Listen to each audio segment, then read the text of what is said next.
তুফান সিনেমার শেষে সিআইডি আকরাম যাকে গুলি করে সে কি তুফান নাকি শান্ত? সুরঙ্গ 2 সিনেমায় সুরঙ্গ মাসুদ এবার মিখাইলের কোন কোন জায়গায় ছেদা করবে?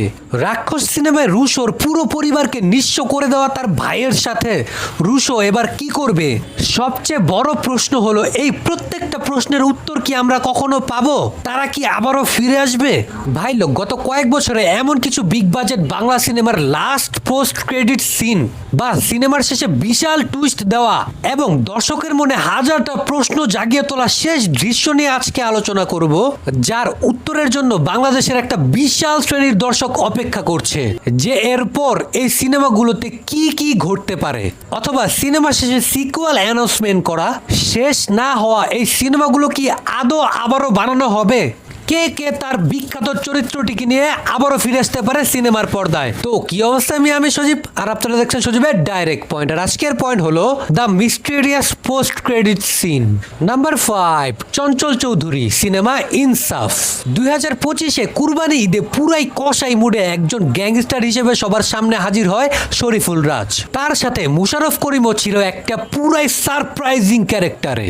সিনেমার গল্পে ঢাকার ত্রাস ইউসুফের রাইস অ্যান্ড ফল দেখানো হয়। পাশাপাশি সিনেমার শেষে ইউসুফকে মেরে ফেলা হলেও পরবর্তীতে জানতে পারি যে সে এখনো বেঁচে আছে, কিন্তু তার সামনে দাঁড়ানোর মতো এখন আর কেউ নাই। ঠিক তখনই সিনেমার একেবারে শেষ দৃশ্যে চাপাতি দিয়ে ভায়োলিন বাজাতে বাজাতে এন্ট্রি হয় দ্য গ্রেটেস্ট লিজেন্ড চঞ্চল চৌধুরীর, যে কিনা ইউসুফের সবচেয়ে খাস লোকটাকে মেরে ফেলে। কিন্তু ইনসাফ সিনেমায় কে এই চঞ্চল চৌধুরী? এবার ইউসুফের সাথে চঞ্চল চৌধুরীর যুদ্ধ দেখানো হবে বলে শোনা যাচ্ছিল। ইনসাফ সিনেমার দ্বিতীয় পার্ট আসবে, এর সম্ভাবনাও রয়েছে। সবাই সবার ইনসাফ করবে, সবাই লিজেন্ড, তাইলে আমি কে?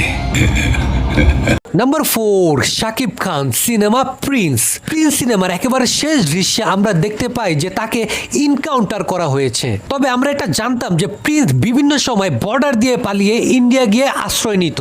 সেই মোতাবেক সিনেমার একেবারে শেষেই হুট করে আবারও এন্ট্রি হয় প্রিন্সের, কিন্তু এবার অন্যভাবে, অন্য রূপে, একেবারে সাউথ ইন্ডিয়ান ফ্লেভারে। কিন্তু প্রিন্স কিভাবে গুলি খেয়ে নদীতে পড়ে সেখান থেকে উঠে আবার ভারতে গেল, এগুলো একেবারেই দেখানো হয়নি। আর সত্যি কথা বলতে দর্শকও দেখতে চায় না, অর্থাৎ এই সিনেমার ভবিষ্যৎ অন্ধকার। মনে হয় না এর উত্তর আমরা কখনো পাবো।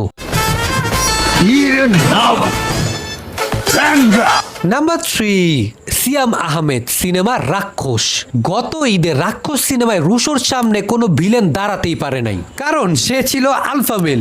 সেই অনুযায়ী তার বড় ভাই হলো তার থেকেও বড় আলফা মেল। রাক্ষস সিনেমার শেষে হুট করেই এন্ট্রি হয় রুশোর বড় ভাই নিশোর, যে কিনা এক হামলাতে রুশোর পুরো পরিবারকে শেষ করে দেয়। কিন্তু বাই চান্স রুশো বেঁচে যায়, তবে তার বেশি অর্ধেক চেহারা জ্বলে গেছে। এখন দেখার বিষয় হলো নিশো আর রুশোর মধ্যে কি পরিমাণ ভয়ানক যুদ্ধ হয়। যদিও সিনেমাটি ব্যবসায়িকভাবে সফল হয়নি, কিন্তু ডিরেক্টর যেহেতু মেহেদী হাসান হৃদয়, সেহেতু সে যেই কোনো সময় তাদেরকে ফিরিয়ে আনতে পারে। তুই যদি ওদের বাপ হস, তাইলে আমি তোর বাপেরও বাপ। আইতাছি। নাম্বার 2, শাকিব খান সিনেমা তুফান। গত কয়েক বছরে যতগুলো সিনেমা রিলিজ হয়েছে তার মধ্যে সবচেয়ে রহস্যজনক মিস্টেরিয়াস পোস্ট ক্রেডিট সিন হলো তুফান সিনেমায়। সিনেমায় যমজ ক্যারেক্টারের একজন হলো দেশের সবচেয়ে বড় গ্যাংস্টার তুফান, আর আরেকজন ছিল খুবই সাধারণ একজন মানুষ শান্ত।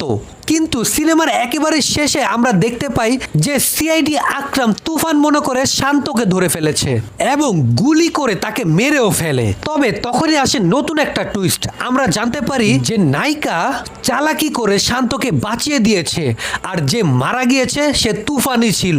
কিন্তু সিনেমার শেষে একেবারে সবাইকে চমকে দিয়ে আমাদেরকে দেখানো হয় যাকে গুলি করা হয়েছিল সে সিআইডি আকরামের সাথে হাত মেলাচ্ছে এবং তার অন্য হাতের নিচে একটা বাঘ।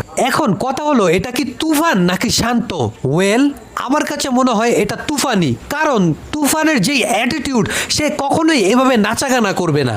আর তার হাতের নিচে থাকে এই বাঘটা হলো পুলিশ আকরাম, যাকে সে পোষ মানিয়েছে বা ঘুষ দিয়ে তার সাথে হাত মিলিয়েছে। যাই হোক, সবচেয়ে বড় খবর হলো শাকিব খান পুনরায় তুফান 2 সিনেমার কাজ শুরু করতে চলেছে। শীঘ্রই আমরা সকল প্রশ্নের উত্তর সিনেমা হলে দেখতে পেতে চলেছি।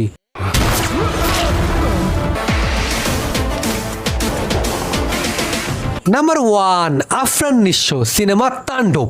বাংলাদেশের প্রথম সিনেম্যাটিক ইউনিভার্স তাণ্ডব সিনেমায় পুরো রোলেক্সের মতো একটা ভাইব নিয়ে সুরঙ্গ সিনেমার ক্যারেক্টার মাসুদকে আমরা একটা ধামাকাদার এন্ট্রি নিতে দেখি, যে কিনা সুরঙ্গ করে বাংলাদেশ ব্যাংক থেকে টাকা চুরি করতে চেয়েছিল, কিন্তু সে করার আগেই ইন্টারন্যাশনাল মাফিয়া মিখাইল ডাকাতি করে সব নিয়ে গেছে।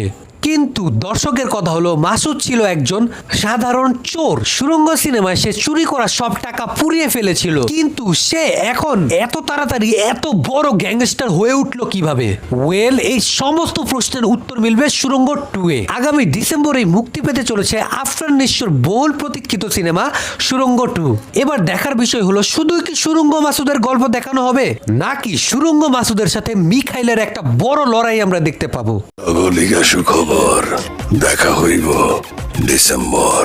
তো ভাই লোক, এই সিনেমাগুলোর মধ্যে কোন সিনেমার পোস্ট ক্রেডিট সিনটা দেখে আপনি সবচেয়ে এক্সাইটেড হয়ে গিয়েছিলেন, অথবা কোন সিনেমায় কার সাথে কার লড়াই দেখার জন্য আপনি সবচাইতে অপেক্ষায় আছেন?